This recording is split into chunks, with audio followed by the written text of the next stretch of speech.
In the last episode of She-Ra and the Princesses of Power, we had a bit of fun, a bit of mysteries out here before we were interrupted by the rough reality, which was the Horde destroying the Sea Gate, taking over Selenius, and if the Horde controls the seas, they control Etheria.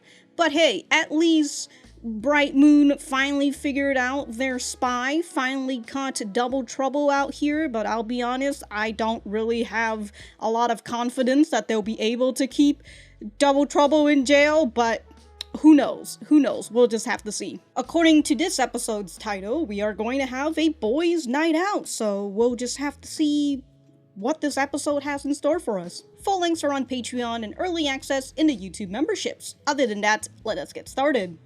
Oh, just the squid people out here. Wow, rude.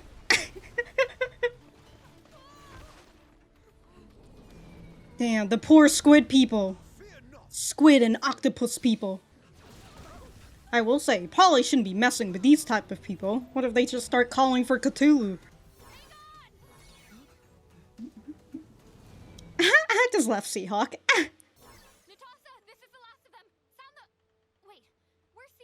Well, you didn't take him with you. Oh, at the very least, that's a white Horde flag. Huh? Sea elf. So, like, is that a hat or like... Okay, it's part of their head, but there's also hair underneath? Hey, yo, look at Hordak. So menacing. So spooky.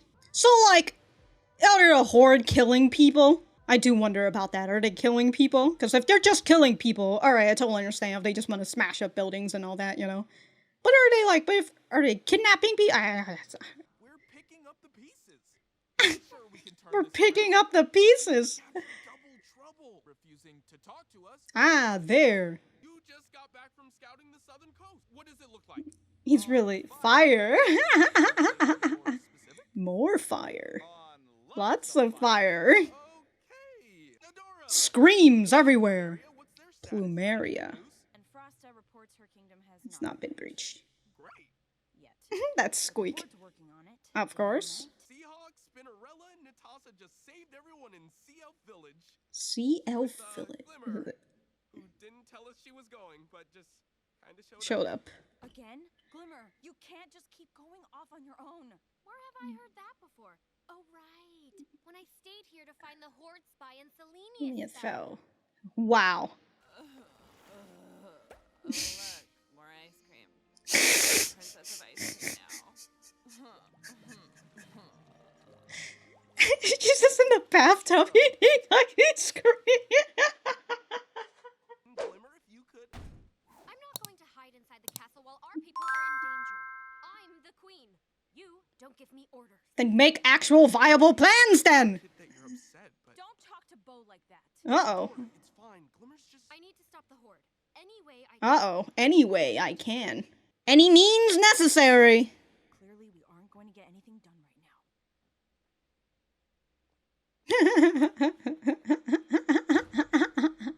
Boys night out, boys night out, boys night out, boys night out. Why am I the only one doing this? You know what? Then my brilliant secret plan can begin. What's that? Brilliant secret plan. Every time I hear Seahawks' theme song, I just can't stop thinking about I am a dwarf and I'm digging a hole. Diggy diggy hole. I'll march our troops on the rest of the coastal towns. No. Now that Horde primes arrives, Intimate. I shall remain in the field to ensure victory. Uh-oh. Entrapta has yet to face me on the field. Oh, he wants to... And what exactly am I supposed to do while Whatever I deem necessary to win. Necessary. Post in the fright zone and Wow. Go to the fright zone. Even when he's winning, Hordak is annoying. Now he suddenly loves fighting, and I'm getting stuck with whatever he deems necessary. I thought I'd miss shut-in, Hordak. Meet me at the Sea Gate. I want to take a break anyway. Scorpia didn't even say anything, and she's just... it's the middle of day. Boys' day and night out.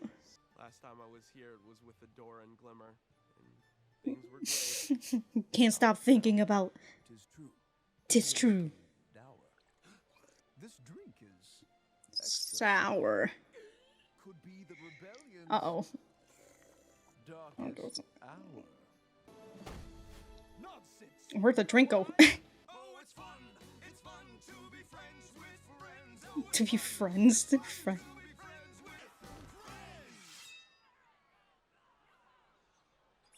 It's an ambush. Whoa, better. It's a kidnapping. Don't worry, it's all a part of my brilliant secret plan. What plan? To unite the princesses and cheer up my dearest Mamista. They love Rescuing people, so we're gonna be the... I paid my friend Bill. You paid them to... The princesses will stop their fight when they save us. the boys are the princesses and damsel. Hey, Bill, did you get taller? And when Wrong. did you get that? Oh. Oh. You didn't have a Oh, seems like you got kidnapped for real. This might not be Bill. No, this is Bill. Talk about wasting time, bro. Do your thing, noble steed. Well, but Pick up. pick up the phone. Come on, Adora. Totally. Getting wasted on ice cream. I thought you said you were alone. I am deep down inside. Inside. Fight again. I'm gonna hide in the bathtub. No, things are bad right now, but we can fix it. Why is that always your answer to everything? Because it's the only thing Yeah, we can do you want to fucking mope? Then that's why we need to work together instead of you pushing us away. And if you just listen to us, you'd know that. And why can I hear the ocean right now? Because She hung up on me. she hung up on me. After all, she taught me how to speak seagull.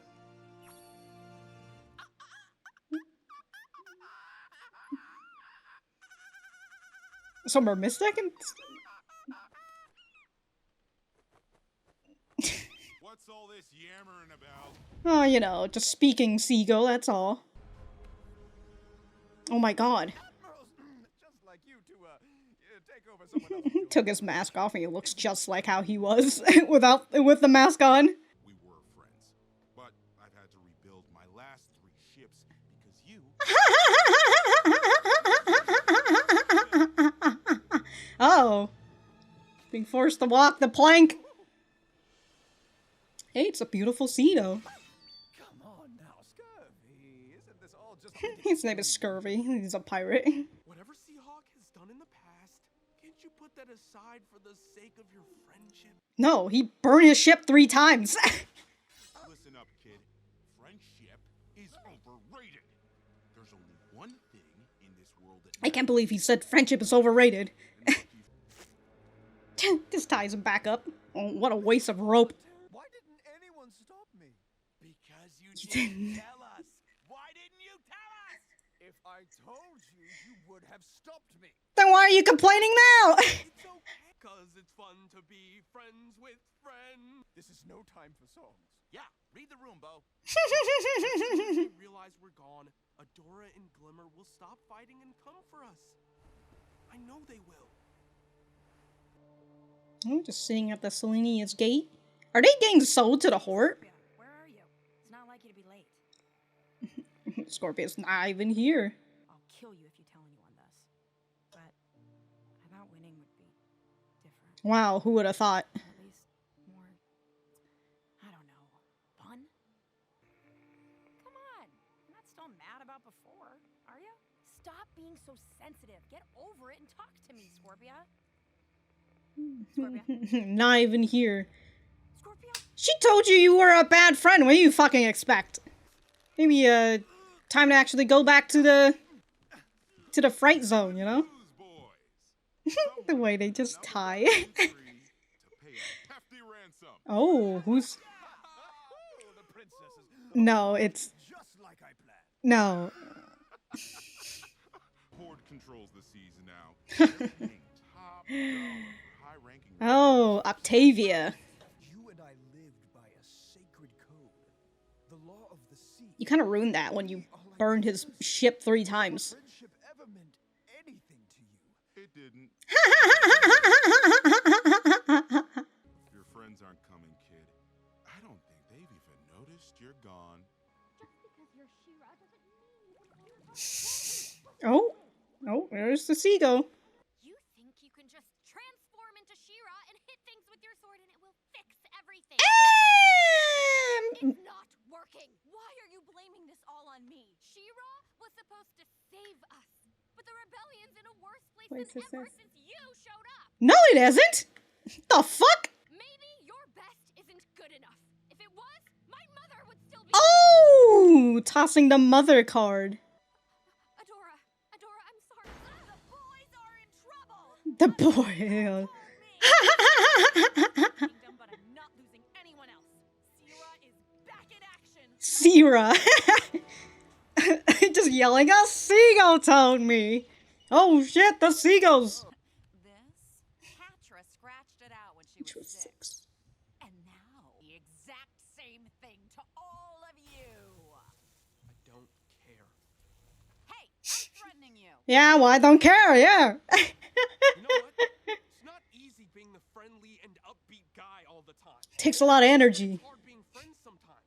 So why am I always the only one who's willing to work at it? They didn't even notice I'm gone. I know, until a seagull came to talk. Whatever you want. I don't care. Oh, It's terrible being friends with friends. oh. Already at the rendezvous. Guys, gotta get this kid out. Scorpia. They're contacting Scorpia too? Damn, dude. When Bo was talking about that, got me a little teary. Oh shit, dude. Send a shockwave. You're back in the game. Never felt better. People is Yes. my jam. Plan for a moment. Oh, how fun! No shanties. Hit it. I thought you said no shanties. This isn't a shanty. It's like a rock remix. So it's cool. You can't keep me down. Can't throw this princess around. 'Cause you know how this all ends. Ooh, a rock remix of shanties. I feel like I'm watching. I feel like I'm listening to a song from The Descendants.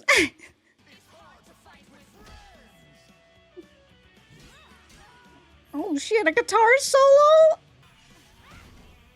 Again, how many people are on the ship? it's not a big ship.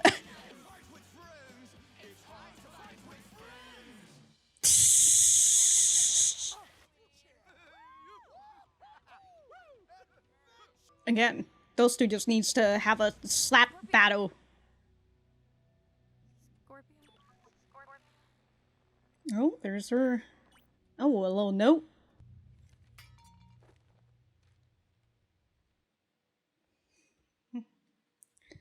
Well, that was the news at 5.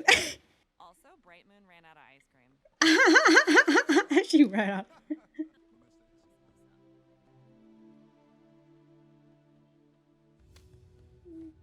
Uh-oh. Uh-oh. I know what I have to do, Bo. I'm going to look for Mara's weapon, the one she mentioned in the message. Maybe it Oh. can turn the tide of the war for us.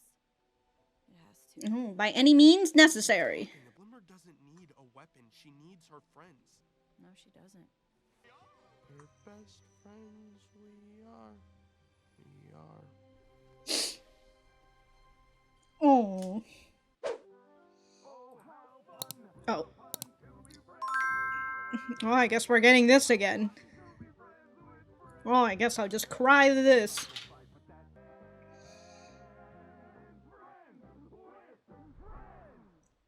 Wow.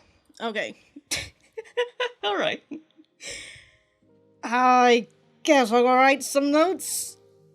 Dry my eyes, and we'll be right back to the center. So I've kind of been thinking about Avatar: The Last Airbender again, since there's a lot of comparison to this show.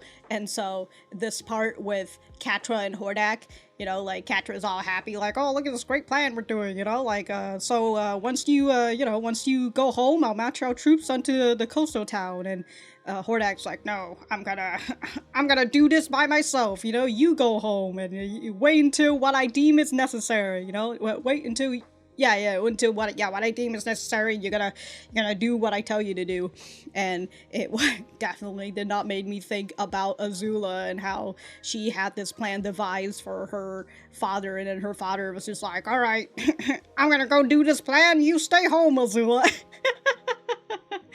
Fun times, dude, fun times. So this part where she's waiting for Scorpia to come over, and she ends up having a bit of an opening, right? She wants to tell Scorpia, and it kind of feels like, not to say a pattern, it's just the second time that it's happened this season right now, where Catra felt like she was trying to open up a little bit with Double Trouble, and Double Trouble shuts that down by like, oh no, I'm actually just here for the money, so give me my money, right? Give me my payment. And so here in this part, Catra is trying to open up again and tell Scorpia about how I'll kill you if you tell anyone about this. But I thought winning would be different.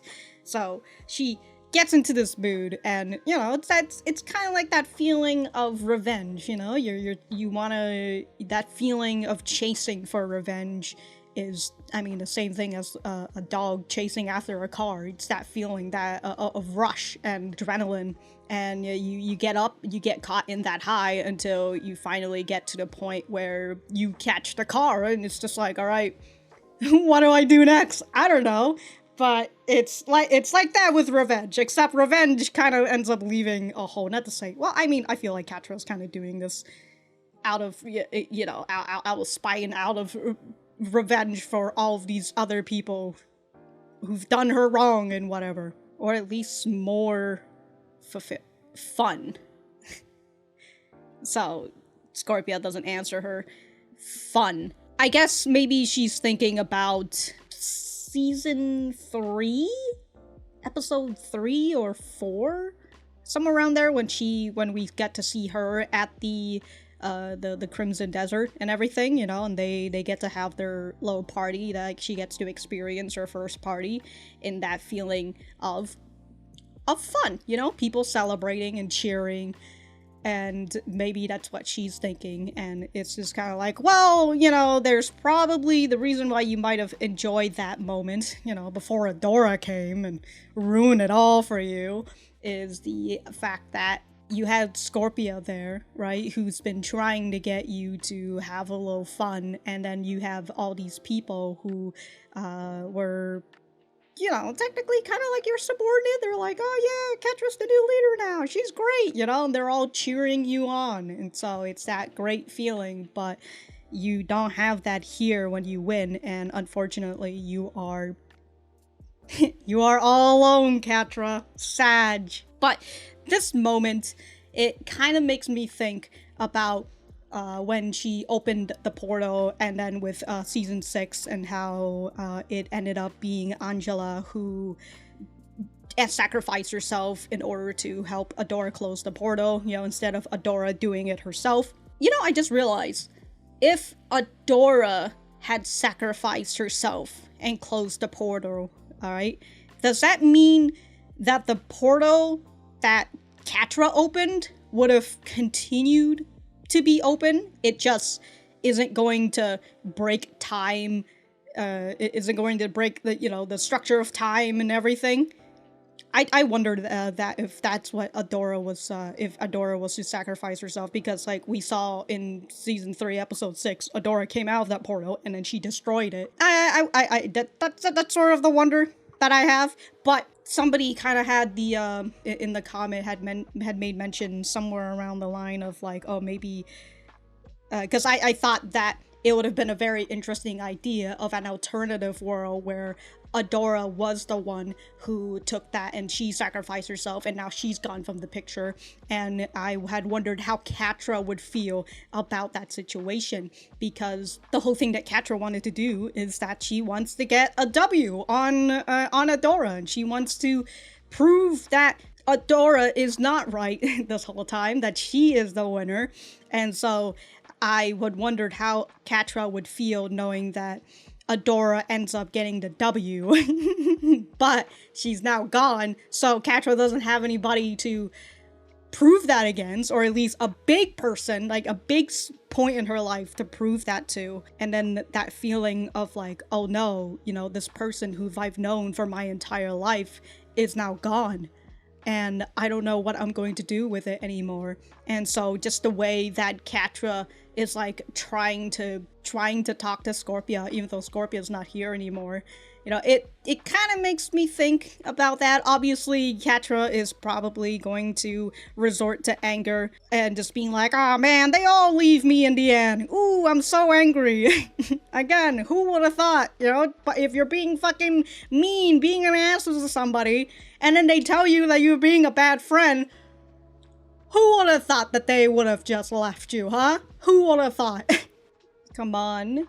You're not still mad about before, are you? Stop being so sensitive and get over it and talk to me, Scorpia. Not even I'm sorry for this invisible Scorpia that she's talking to. You know, you're not still mad, are you? Stop being so sensitive and get over it and talk to me. Which, honestly, sounds like a very Shadow Weaver thing to say, you know? So we've got Catra, who is running into Scorpia's room, right? Seeing around her furrowed brows out here. And also, I know somebody made mention that, yes, this is a woman. So there's that, you know, Scorpia's out here. Got two moms. Kind of make it understandable why Scorpia may or may not have had feelings for Catra. So, very fun that we've got that drawing of Catra on the, on the wall. And then just hearts around for Emily. Hell yeah, dude. But, oh, we had a bit of a stutter and, like, you know, a bit of tremble in Catra's voice when she said Scorpia. So she hears the radio and that catches her attention on this. And so Scorpia left her badge, which also is the tracker. And she left the note, and then she left the jacket that the jacket that Catra gave to her, right? I'm leaving my gift behind. The gift that you gave me. I'm surprised that this thing is just sticking onto the jacket at that angle. My God. But yeah, we've got a furrowed brow Catra who looks at the note, sees the note, and just goes right into a frown as she just drops the whole thing and just looks down at it.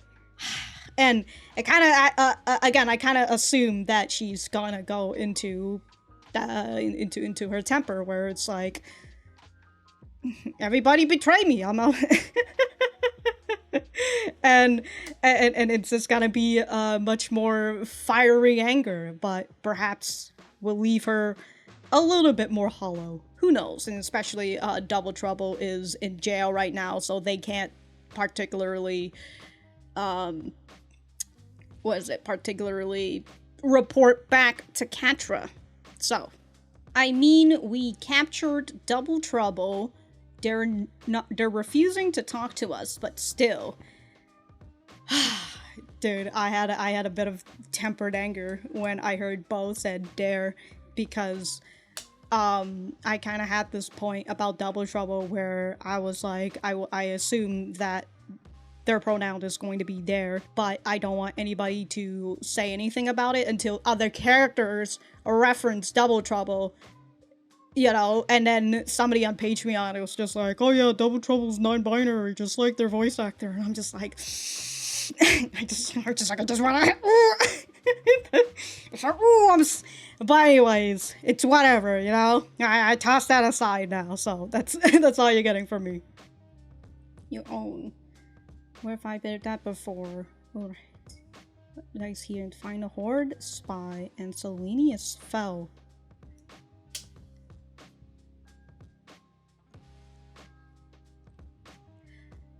You know, I remember when when we first saw Glimmer, I gave my graces to Glimmer, because like Glimmer at that moment when we first saw her, right, first 3 episodes, I was like, okay, you know, she's just being, you know, she's just being her age and she's being a little mistrustful, and like that's totally fine, totally understandable, you know. I hope that she grows as a character, and it kind of felt like she grew as a character. And now it feels like we're kind of back to when back to like season 1, like the first two-ish episodes of Glimmer.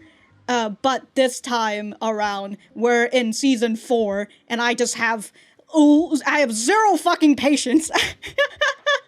So, like, holy shit, dude, Glimmer has been nothing but a giant fucking pain in the ass. And, like, look, I can still understand, like, where she's coming from. I can understand where Adora is coming from. But holy fucking macaronis, dude. I just need these two to just go on a goddamn slap fest. Alright, I need y'all to just slap it out. just take out all your fucking angers on each other and then shake hands and fucking move on. My god. And like this episode, oh, okay, you know, I need to keep all this in for now, because like this is the note-taking part, not the discussion. I'm gonna just end up saying everything I want during this whole part. I'm gonna stop. I need to finish up my notes. Okay, so I just wanted to get this point out of the way because I have other things that I want to talk about during the discussion.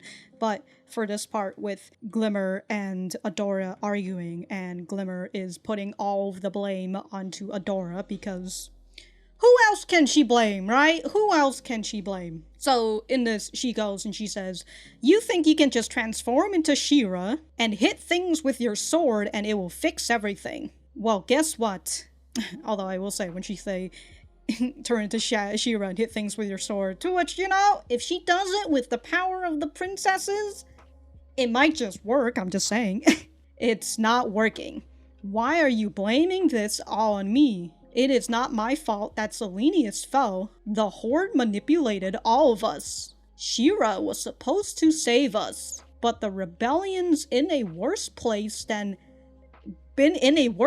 than ever since you showed up. I'm trying my best. Why can't you see that? Well, maybe your best isn't good enough. It was. My mother would still be here. And then Adora starts crying because, well, I mean, Adora cried when Angela sacrificed herself, right? She was there when Angela did it. She was there with when Angela gave her the speech and everything. I don't know why I'm starting to get a little emotional. But I will say, this part though, holy fucking shit, dude. Like, obviously, this is showcasing that Glimmer is mad in the end that her mom is gone, and the root of it is Adora's fault, right? It may be if Adora hadn't gotten captured. Kind of like, basically, this is like a Catra argument, right? Where Catra was telling her back in like season 3 episode 6 that like, oh, this was all your fault if you weren't such a fucking bad She-Ra. If you weren't the worst She-Ra in the world, none of this would have happened. And so Glimmer is essentially doing the same exact thing. Oh, you know, I guess she is learning something from Shadow Weaver after all. But it is that inner anger that I would presume Glimmer has been holding on to, and she just never really fucking talked to Adora about it. And so with the both of them mad and arguing with one another, it just happens to come out. But just this fucking scene of like you blaming your friend for the disappearance of your mother, and then your friend is the one who sheds tears. Like, Jesus fucking Christ, dude. Jesus fucking Christ. But kind of with Glimmer talking about how like, oh, She-Ra is supposed to save the world, which is like a big chip on Adora, because Adora has been going through this whole thing, and especially with Mara, who feels like who she feels like, especially with Lighthope telling her like, oh, Mara destroyed the She-Ra line, she almost destroyed us, you know, fucking saying all this shit. And I can't remember who said it exactly, who said that I think it was Madame Raz. I believe it was Madame Raz who told Adora that She-Ra is here to save, right? If I can't remember if I'm getting that if I'm getting that wrong or not. Feel free to correct me, but I believe it was Madame Raz who said that. No, She-Ra, Madame Raz didn't say that Mara destroyed the world. She said Mara saved us. Somewhere I'm starting to get a lot of things mixed up, but I believe it was Madame Raz. I'm starting to be a little bit more confident in that, but I can't remember specifically what she said about that point. But like that inner insecurity, that insecurity from Adora. Adora feels like she's not a good enough She-Ra. She had Catra tell her that, and now she has her friend who maybe she feels like is her best friend. They call themselves the best friend squad and whatever. Now that she got her friend to say that as well, like that's really shitty, and especially for Glimmer to go and say, and like again, I can't like fully fault all of them because this anger that they have, when you get angry, right, you say irrational things, and like for Glimmer to go and say the rebellion is in a worse place than ever since you showed up, and it's just kind of like, well, the thing is that with She-Ra coming in and having given some hope to people of She-Ra coming back and actually getting people to attack, getting to be on the offensive just a tiny bit, you know, with She-Ra out in the front, you would have never been able to do that shit if She-Ra wasn't there, right? You've never would have been able to move your mom to the point where she would be willing for you to go out and fight in the front line, right, against the Horde.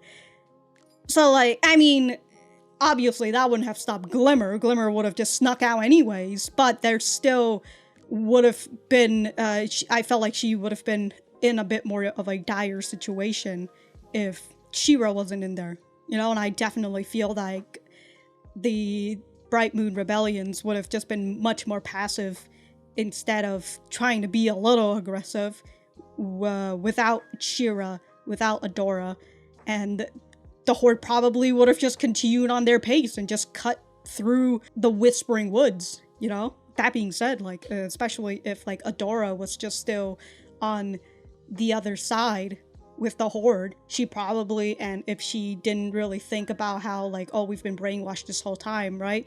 She probably would have been maybe a good commander or whatever, you know? And especially with Catra by her side, probably, like, honestly, She-Ra is probably, even if she might be the worst She-Ra in the world, Adora is like one of the best things that had happened to you guys.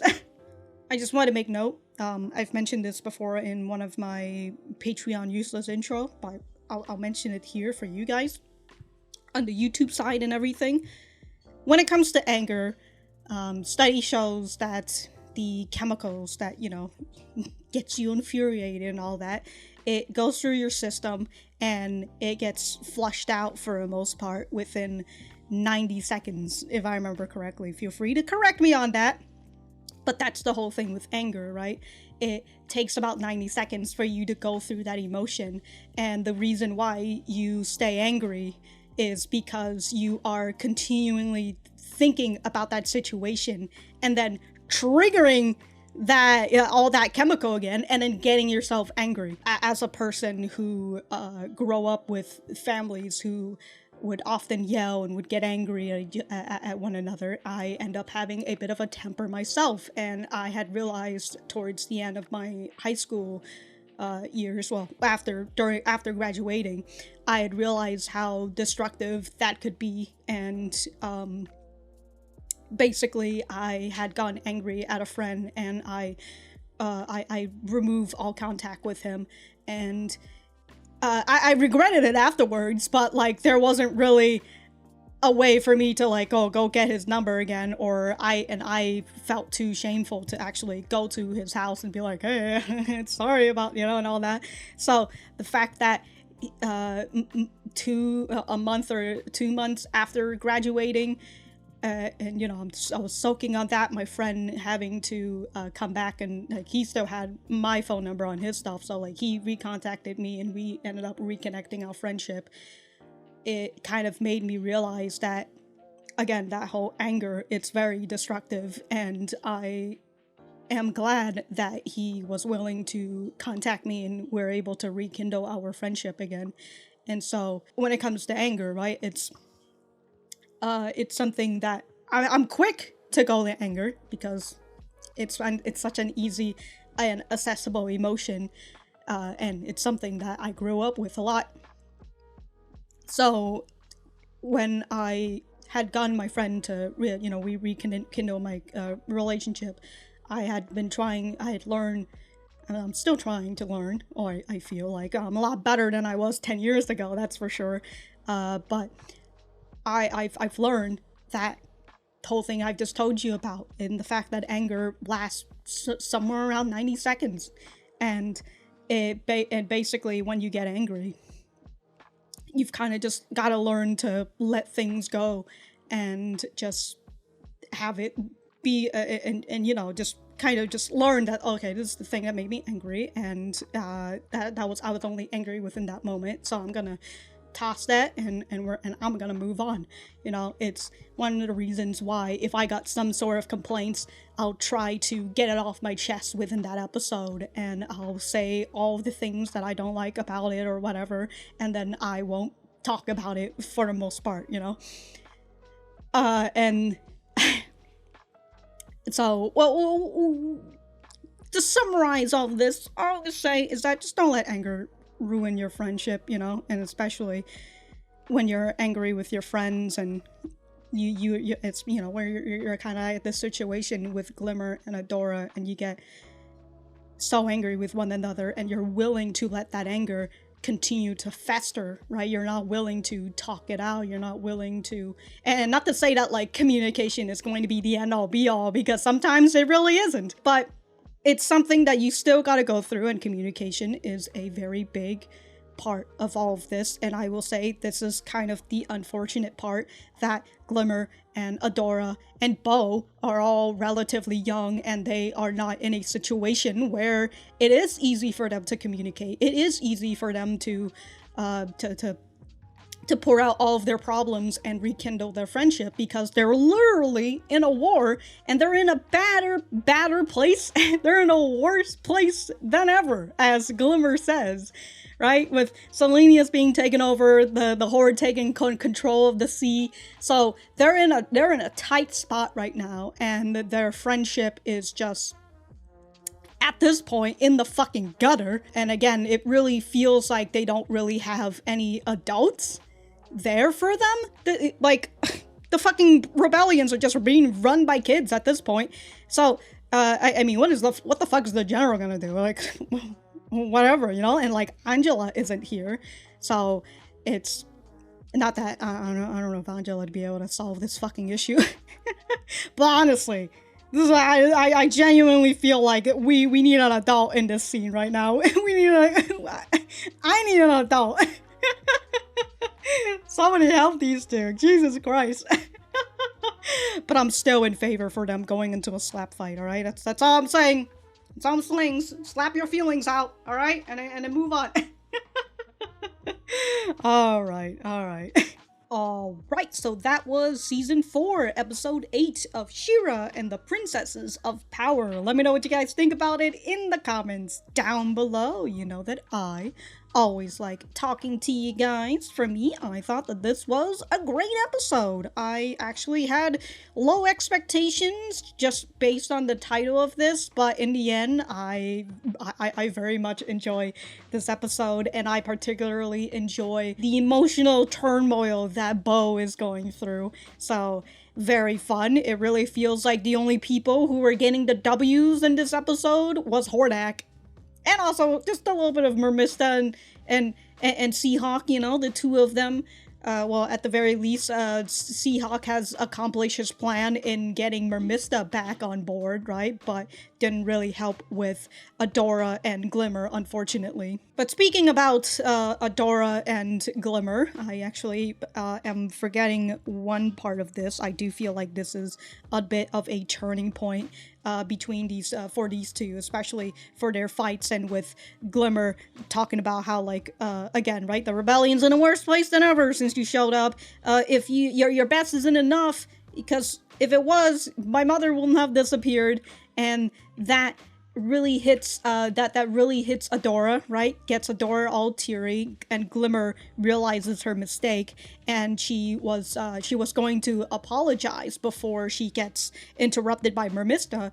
And I had wondered that even if Glimmer was going to apologize, I don't think Adora was going to take it anyways, right? Because Adora was stepping back. I think she was getting ready to run away, I would presume, but then Mermista crashes in and just says, "The boys are in trouble, a seagull told me." So, an unfortunate thing, but I do wonder towards the end, with Adora telling Bo that she is going to look for Mara's weapon, the one she mentioned in the message. Maybe it can turn the tide of war for us. It has to. And so Bo says, "What are you talking about? Glimmer doesn't need a friend." Glimmer doesn't need a friend. She doesn't need a weapon. She needs her friends. So Adora just says, "No, she doesn't. But it doesn't matter. I will fix this, no matter what Glimmer thinks of me." And again, like, I do feel like Adora has kind of been having... I mean, she has her own insecurities, of course, and especially, like, with her own history and the people, and her people, right? The first ones. And again, having Light Hope just constantly gaslighting her and just fucking spewing things that's, like, not what Adora wants, right? Adora wants answers, but Light Hope just keeps telling her, don't worry, you'll get your answer once you become the best She-Ra that you can be, you know? Just keep training, just keep doing it. You'll be fine. Although, I will say, Adora makes mention that this is Mara's weapon, but, you know, the thing that I remember from the scratch-up speech from her was that it's a weapon of Light Hope, right? Light Hope tried to use a weapon, and perhaps that's the reason why Mara decided to move this entire planet over to a whole different place where there aren't any stars. And here's Adora just, "Alright, I'm gonna go find this weapon." Again, I swear, if this weapon is, like, literally the entire planet. This planet, it's a giant cannon. Again, if that's the case, Horde Prime doesn't know what's coming up. What if the weapon was the portal this whole entire time? And Mara used this weapon, and that's how she managed to just teleport the entire planet on over to this empty space, you know? And if that's the case, Horde Prime doesn't know what's coming. He's gotta come over here, and they're just gonna use a giant teleport. He's just gonna be somewhere else on the other side of the universe. But I do think that this point, again, with Adora saying that she's gonna find this weapon, and she doesn't, it doesn't matter what Glimmer thinks of her, it makes me think to the beginning of this episode, where Glimmer says, "I need to stop the Horde any way I can." And that's kind of her rhetoric right now, especially when she is getting trained by Shadow Weaver, and this is kind of what Adora doesn't want for Glimmer, you know, like, and you can see that with the way that Glimmer was about to torture that poor grunt soldier, you know, who didn't have any idea what the hell was going on, but she's just over here ready to torture him, and Adora saw that, and she's just like, "Oh shit, you know, maybe we shouldn't be going down this path," but here is Glimmer again, and, well, the only thing that can really explain it is desperation in war, and they're in an even badder, God, I can't stop saying even badder, an even, a worse place than ever, so so especially as Glimmer as the queen, she wants to win by all means necessary, and she's tired of Adora just telling her, we can fix this, you know? It's just like, you've been saying that, but we haven't fucking fixed anything. We've been taking L's after L's. I will say, for Glimmer, as a queen, it's not acting very queenly. That's all I'm gonna say. Actually, no, that's not all I'm gonna say. I've got more things to say.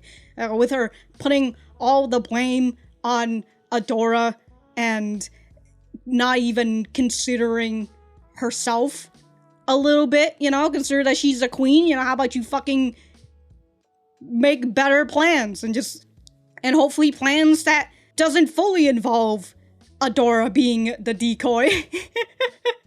You know, like maybe let's not do the too many things to do things that'll cause like a big casualty out there, you know? If Angela was dead, she'd be rolling her graves. But I've pretty much said my piece about Adora and Glimmer. Forgot anything else, it'll be in the description. But the main primary focus is Bow.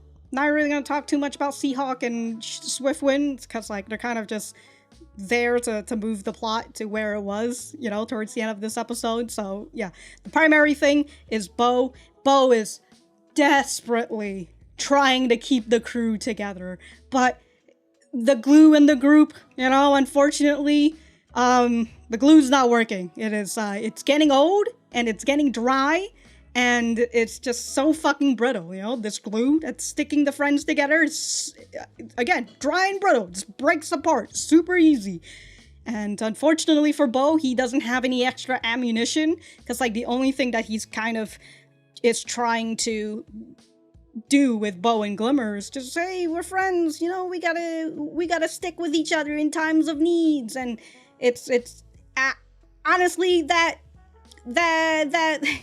tool that he's using right now, it's not working. It's not hitting Adora and Glimmer. They won't hear anything of it. And Bow, again, he just doesn't have any other ammunition. But there's also this unfortunate part of Bow where he's trying to talk to Glimmer and Glimmer interrupts him, right? And so she's like, I'm the queen, you don't give me order. And Bow is just trying to be like, okay, I get that you're upset, but... And then Adora comes in, right? Don't talk to Bow like that, she says, as she interrupts Bow. And then Bow continuing, right? Trying to simmer down this fucking situation. It's like, Adora, it's fine, Glimmer's just... And then Glimmer just talks over Bow as the both of them are just freaking arguing with one another, and Bow, unfortunately, is, again, his soul stuff not working. And I just wrote my notes, Bow needs to put his boots down, although I said puts his boots in the ring, and stop being passive. I genuinely think that's one of the problem, is that Glimmer and Adora are the aggressive ones, and Bow is the passive one. And you can kind of see sort of like a role switch, right? The gender role switching in this show, because, you know, it's like She-Ra and the Princesses of Power, so the princesses are the one out there fucking fighting. And then here in this episode, right, Seahawk was literally using a damsel in distress plan, except the boys are the damsel and the girls are the one saving them. And again, we can see that with Glimmer and Adora being the aggressive one and Bow being the passive one. But I just need Bow to just, you know, not to say him being aggressive. I need him to be a little bit more assertive. And again, I need him to have more talking points other than, hey, we need to stick together and we need to be friends. You know, it's like, it's good to fight with friends, you know, to fight hard with friends or whatever. We also got a similar moment with Swiftwind and Seahawk, where Seahawk is just like, why didn't you guys stop me? And Swiftwind's like, well, you didn't tell us. He's like, well, yeah, I didn't tell you because you were gonna stop me, right? They're just fucking arguing over this. And so Bow's just like, okay, maybe I can, again, do the same thing, right? Oh, well, it's okay, because it's fun to be friends with friends, right? He's trying to get the mood to be a little bit more cheery again, instead of these two fighting with each other, but instead he's the one who gets the brunt of it, as Swiftwind and Seahawk are the one who are attacking him. It's just like, yo, dude, read the fucking room. What do you mean? Like, why are you fucking singing? Like, this is no time right now. So it's an unfortunate thing, and he's just constantly getting beat down during this whole hostage situation. We even got Scurvy, I believe Captain Scurvy, who says friendship is overrated. Only money matters. Hey, that's the words of Double Trouble, I think. And so with Scurvy selling off the kids, because, you know, that's just what pirates do. They they participate in trafficking kids. Well, sorry, selling kids, selling high-ranking rebellion members. There you go. So, not only did he sell that, he really just gotta hit Bo where it really fucking hurts, you know? Like, your friends aren't coming, kid. Like, holy shit, dude. I don't even think they've noticed you're gone. And then he just laughs about it. Goddamn, dude, can he be any more of a fucking asshole? Like, he already got his money. He didn't need to say that.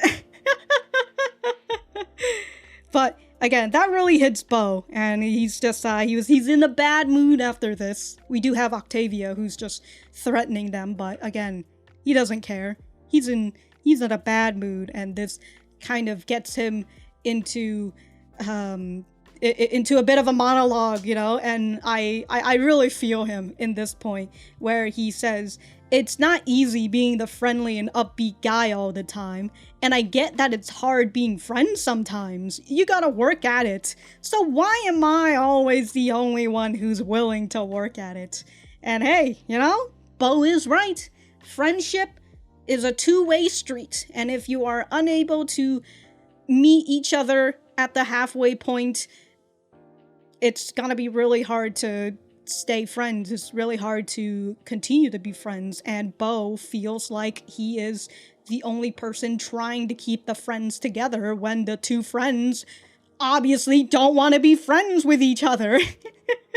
And so he's just so very upset at that. But I do think that the part that really gets me, it's just him saying it's not easy being the friendly and upbeat guy all the time, simply because it was reminding me of Everything Everywhere All at Once when we had the speech. Why is it that I remember his last name, which is Mr. Wong, but I can't remember his first name? Anyways, he had an incredible speech. Again, Everything Everywhere All at Once is one of my favorite movies of all time. If you haven't watched it, I recommend you do. It was a big speech basically about how he uses his optimism as a weapon because he recognizes that the world is cruel and it can be very unkind, but instead of being pessimistic, instead of being, you know, a downer about it, he weaponizes his optimism in order to help him go through the world. And I would presume that's how Bo tries to see it, right? And he's trying his best to stay on the positive light, but it's really hard for him when it feels like everything around him is fucking crumbling. And again, it doesn't help that Scurvy's just over like, your friends aren't coming, they probably don't even notice that you're gone. Lamau, you know. So and it's something that I kind of have been taking an effort into as well, because unfortunately I'm a pessimistic person, and it's really easy for me just go into a bout of just sadness and just like, oh, this isn't gonna work, this whole thing sucks, and I do think that it's harder to be optimistic. It's harder to see the brighter side of the world when you're living in a shithole, you know.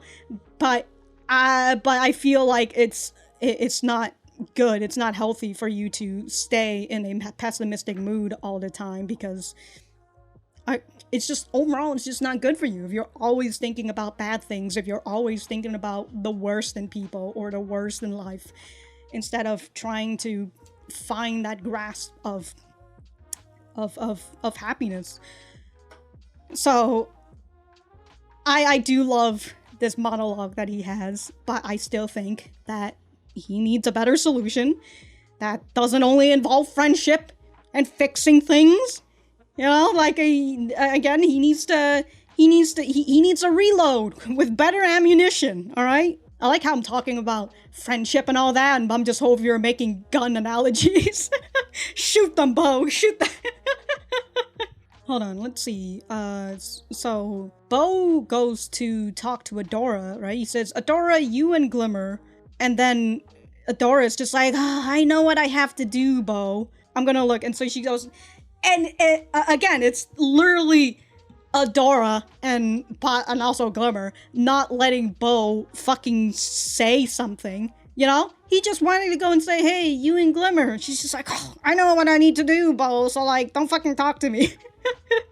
And hey, it's, again, it's a two-way street, right? Bo's trying to help them with this issue, and Adora and Glimmer are just on two separate paths, and they're not going to listen to anyone, unfortunately. Although I will say that at this point, Bo just needs to, again, I said, Bo needs to put his fucking boot down and lay down the fucking law and just be like, y'all are being, I was gonna say little bitches. Y'all are being too mean to each other. Y'all aren't listening to each other at all. You know, and I just need Bo to go and say, I'm fucking tired of your shit. Alright, I'm tired of both your fucking shits. Honestly, I just need Bo to lose it on them a little bit, you know, get angry at them and just do a little, you know, just spout his fucking feelings out at each other. At them, I mean, right, his feelings at them and like, how he feels about it particularly. Do I have a solution on how to fix their friendship? The answer is no, I am not a therapist. I don't have a lot of friends, but again, the friends that I do have, I've known them for over a decade, so, you know, I don't particularly have arguments with them.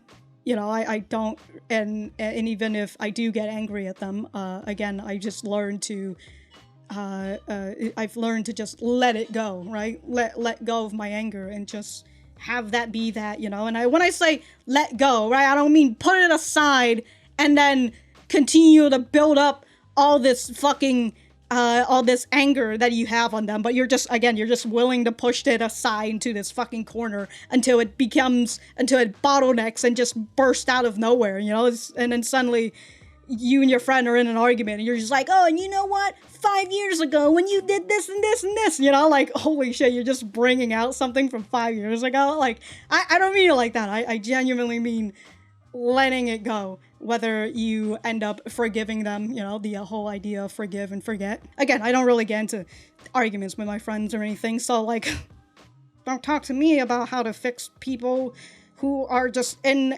arguments all the time, and if I'm in the middle, I don't know. I mean, particularly what my thing is that if Bo is able to get them, separate them and talk to them individually, and again, telling them to simmer down and let him talk, and then just be able to get them to talk to him about what they feel about the other party, you know, so then he can have more information about the both of them, and then it'll be easier for Bo to figure out what he needs to do. But that being said, right, it's not Bo's job to do it. I will say, it's not Bo's job to do it. He is unfortunately just stuck in the middle of this friend group that he is desperately trying to keep together. But it is not, in any ways, not his job. And I'll be honest, if Bo decides that he doesn't want to be here anymore, I'm not gonna fucking blame him. If he decides that he wants to be like Scorpia and be like, I'm out of here, I don't fucking blame him. But I don't think Bo is going to do that. Unless I just jinx myself by saying that. But I'm gonna go on the point where I feel like Bo is not gonna walk away from all of this. He's still, unfortunately, going to try to fix their relationship. Yeah, but I think that's just how that's going to go, and it's very unfortunate, okay, because this shouldn't be Bo's job. This really should just be Adora and Glimmer figuring it out for themselves and being able to meet with each other halfway. You know, they sort of was able to do that last episode by making up a plan, but that unfortunately doesn't really fix their relationship, so.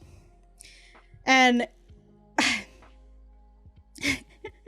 I made mention about how, like, they need an adult, but, like, again, the only adult that we know, well, it's the general, but again, I don't think the general is going to do anything about it, but the only other adult that we know is Shadow Weaver, and I don't think Shadow Weaver's gonna fucking do anything, because Shadow Weaver's in the same camp of, you gotta do what you can in order to defeat the enemy. doesn't matter if you're gonna be dabbling into dark magic or whatever. And like, if Adora is gonna go to Lighthope, I mean, I don't think Lighthope's an adult at all. She's a fucking chatbot. So nobody is here for emotional support.